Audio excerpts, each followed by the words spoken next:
தம்பி எப்படி இருக்க? நல்லா இருக்கியா? நல்லா இருக்குண்ணா. சொல்றா தம்பி, அண்ணன்ட்ட பேசுனா. எங்க வீட்டுக்கிட்ட நிறைய பேர் கஷ்டப்பட்டு இருக்காங்க. குழந்தைங்க இருக்காங்களா? அங்கேயும் குழந்தைங்க இருக்காங்கண்ணா. எல்லாம் 10 பேர் வருமானம் இல்லைன்னு சொல்லிட்டு பசி பட்டினியா ஊதுபத்தி வித்துக்கிட்டு கண்ணு தெரியாதவங்க நிறைய பேர் இருக்காங்கண்ணா. உன் மனசுக்கு அண்ணன் கை கொடுக்குறேன். யாரெல்லாம் உன்கிட்ட கேட்டாங்களோ அவங்கள எல்லாம் அண்ணன் கூட்டு வரியா? சரிண்ணா. எல்லாம் எப்படி இருக்கீங்க? எல்லாருக்கும் உங்க இந்த அபுபக்கரா சொன்னா எல்லாருக்கும் எல்லாமே ஏதோ நிறைய தேவைகள் இருக்கு. எல்லாருக்கும் என்ன வேணும்? அப்பா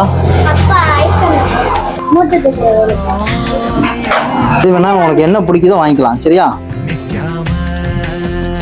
எல்லாம் வந்துருச்சா? தீனி வேணுமா? படிப்பீங்களா? உங்களுக்கு எல்லாருக்கும் எல்லாம் இவ்வளவு உதவி செஞ்சதுக்கு உங்களுக்கு ரொம்ப நன்றி.